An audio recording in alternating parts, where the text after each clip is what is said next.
खबर का रुख करते हैं। जम्मू में राष्ट्रीय बजरंग दल का विरोध मार्च निकला है। विरोध मार्च के दौरान आपको बता दें कि पुलिस के साथ झड़प हो गई। राजभवन जाने से रोकने पर कार्यकर्ता भड़क गए। वैष्णो देवी मेडिकल कॉलेज का ये मामला है।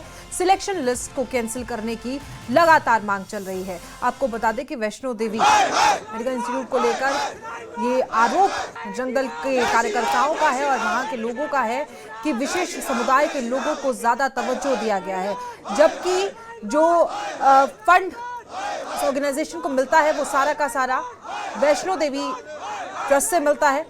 उसी के बाद से ये मामला ज्यादा बढ़ गया। तूल इस मामले ने पकड़ लिया और अब सिलेक्शन लिस्ट जो आई हुई है उसको कैंसिल करने की मांग चल रही है। इसी को लेकर कार्यकर्ताओं, बजरंग दल और पुलिस के बीच में झड़प हुई, वो तस्वीरें आप देख रहे हैं। वहीं मुख्यमंत्री उमर ने इस मामले पर क्या कुछ कहा है वो भी सुन लेते हैं। असेंबली ने बिल पास किया माता वैष्णो देवी यूनिवर्सिटी को एस्टैब्लिश करने के लिए। उसमें मुझे बताइए ना, कहाँ पे लिखा था कि एक मजहब के लड़कों को या लड़कियों को उससे बाहर रखा जाएगा। उस वक्त ये कहा गया था कि इसमें एडमिशन जो है मजहब देख के नहीं होगा, सिर्फ मेरिट देख के होगा। अब जब मेरिट के बुनियाद पे एडमिशन के फैसले हो जाते हैं तो कुछ लोगों को ये पसंद नहीं है। अगर आपको बिना मेरिट के एडमिशन करना है तो सुप्रीम कोर्ट से इजाजत ले लीजिए, क्योंकि जहां तक मैं जानता हूं बिना मेरिट के आप एडमिशन दे नहीं सकते हो। और यहां मेरिट को एक तरफ रख के सिर्फ मजहब देख के जो है एडमिशन के फैसले लिए जा रहे हैं, जो कि कम से कम जहां तक मैं जानता हूं हमारे मुल्क के आईन में इस बात की इजाजत नहीं है। अब कल को अगर हम मजहब देख के ये सारे फैसले करना शुरू करें तो क्या सोशल वेलफेयर की स्कीमें भी हम मजहब देख के की जाएं? क्या राशन के दुकान भी मजहब पूछना शुरू करें? क्या पुलिस वाले मजहब देख के जो है अपने काम को अंजाम दें? आखिर अभी तक जो है हमारे आईन में सेक्युलरिज्म का शब्द जो है वो दर्ज है। अगर आप इस मुल्क को सेक्युलर नहीं रखना चाहते हो तो हटाइए वो शब्द। उसके बाद जो आपने करना आप करिए, जो हमने करना होगा वो हम कर लेंगे। लेकिन मैं फिर इस बात को दोहराता हूं, बीजेपी को शायद अब सुनील शर्मा को आए हुए चंद ही दिन हो गए, उन्हें वो असेंबली का जो एक्ट है वो निकालना चाहिए। वो रिकॉर्ड में होगा, असेंबली के रिकॉर्ड में होगा। एलओपी हैं, असेंबली के सेक्रेटरी से वो रिकॉर्ड मांगे और देखें ना, जो बिल पास हुआ है उसमें कहीं पे ये दर्ज हुआ है कि मजहब देख के जो है सीटों का बंटवारा होगा। उसमें सिर्फ और सिर्फ मेरिट के बुनियाद पे सीटों का फैसला होना था इम्तिहान के बाद। अब इन बच्चों का क्या कसूर है अगर मेरिट जो है इम्तिहान में ये आगे आ गए? मेहनत करिए और इम्तिहान पास करिए और एडमिशन। और इसी खबर पर ज्यादा जानकारी के साथ राहुल कपूर हमारे सहयोगी हमारे साथ मौजूद है। राहुल, ये पूरा मामला तो कुछ और था, हमने सुनी थी, बहुत दिनों से ऐसी खबरें भी आ रही हैं कि हाँ विशेष समुदाय के लोगों को, बच्चों को, उन पर ध्यान ज्यादा दिया गया है, जबकि वैष्णो देवी यूनिवर्सिटी में सनातनियों पर ध्यान देना चाहिए था। लेकिन खुद मुख्यमंत्री उमर अब्दुल्ला ये कह रहे हैं कि इस पूरे मामले को मजहबी बना दिया है। क्या कहेंगे राहुल? मजहबी बना दिया जी देखिए, बिल्कुल सबसे पहले तो ये समझना होगा कि जब Shri Mata Vaishno Devi institute of medical excellence के में पहली लिस्ट आउट हुई, उसके बाद से ही लगातार अलग अलग हिंदू संगठनों द्वारा इसका विरोध किया जाने लगा।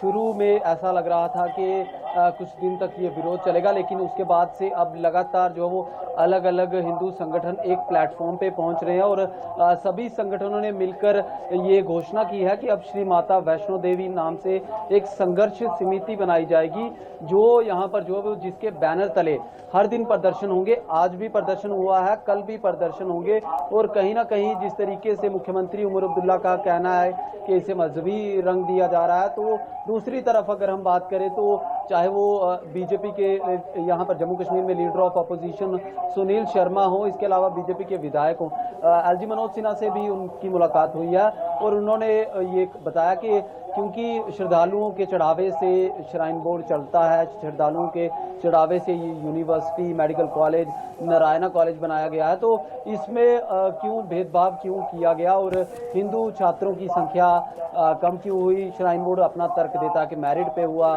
यहाँ पर प्रोफेशनल एंट्रेंस एग्जामिनेशन के जरिए बच्चे आए, लेकिन अब रिजर्वेशन की माइनॉरिटी स्टेटस की मांग खासकर की जा रही है। मुख्यमंत्री का ये बयान देना कि इसे मजहबी रंग दिया जा रहा है, कहीं ना कहीं यहाँ से ये भी पता चलता है कि मुख्यमंत्री उमर अब्दुल्ला और एलजी मनोज सिन्हा के बीच अभी भी काफी दूरियां हैं और उनको नहीं तो शायद राहुल, नहीं सवाल पता ये होगा बनता है कि क्या भेदभाव है, क्योंकि उन्होंने कहा है कि मेरिट आपको लेनी चाहिए थी इसके लिए, और मेरिट जिन बच्चियों की आई है उनको स्थान दे दिया गया है। राहुल, ध्यान दे दिया गया है। देखिए, सबसे पहले प्रिया ये समझने की जरूरत है कि हिंदू संगठनों का ये दावा है कि मेरिट अलग चीज है, आस्था अलग चीज है। आस्था के साथ यहाँ पर खिलवाड़ किया जा रहा है, आस्था के साथ कॉम्प्रोमाइज नहीं किया जा सकता है। अलग अलग सुझाव हिंदू संगठनों द्वारा दिए जा रहे हैं कि कहीं भी अगर देश भर में या जम्मू कश्मीर में कहीं हिंदू छात्र पढ़ रहे हैं, उन्हें आप यहाँ ले आइए, जो मुस्लिम छात्र हैं उन्हें वहाँ भेज दीजिए। तो कहीं ना कहीं जो आस्था के नाम पर यहाँ पर जो वो श्राइन बोर्ड खिलवाड़ कर रहा है, ऐसा हिंदू संगठनों का कहना है। और अब ये आप देखिएगा, ये मामला और तूल पकड़ने जा रहा है, क्योंकि संघर्ष समिति बनाई गई है। तमाम जितने भी, चाहे वो बजरंग दल हो या फिर विश्व हिंदू परिषद हो, राष्ट्रीय स्वयं सेवक संघ हो या फिर सनातन धर्म सभा हो, ये सभी संगठन जो है वो एक प्लेटफॉर्म पे आ चुके हैं, श्री माता वैष्णो देवी संघर्ष समिति। और इन्होंने अब घोषणा की है कि ये जम्मू कश्मीर के, खासकर जम्मू डिवीजन के सभी जिलों में हर रोज जो वो प्रदर्शन करेंगे। 2 दिन की कॉल इनकी तरफ से दी गई है और एलजी मनोज सिन्हा से इस मामले में इंटरवीन करने की मांग कर रहे हैं। और मुख्यमंत्री उमर अब्दुल्ला हो, आज हमने कुछ नेताओं से बात करने की कोशिश की, कुछ प्रदर्शनकारियों से, उनका साफ तौर पर ये कहना है कि यहाँ इसमें जो वो साजिश की गई है, इसमें कुछ पॉलिटिकल लोगों का हाथ है, कुछ ब्यूरोक्रेट्स का हाथ है, जिसके चलते श्राइन बोर्ड को पहले ही माइनॉरिटी स्टेटस यहाँ पर इसको देना चाहिए था। इसमें श्राइन बोर्ड को पहले सोच विचार करना चाहिए था और इस एडमिशन लिस्ट को जाहिर तौर पर देखा जा सकता है राहुल कि आरोप तो लगेंगे ही, क्योंकि अब तो ये खबरें निकलकर सामने आएंगी ही, तस्वीरें भी दिख रही किस तरीके से बजरंग दल के कार्यकर्ता प्रदर्शन करने उतरे हुए हैं। और जो भी है, आगे भी जगह जगह कहा गया उनकी तरफ से कि इस तरह के हालात किए जाएंगे जब तक आप ये लिस्ट बदल नहीं सकते। खैर, आपका बहुत बहुत शुक्रिया।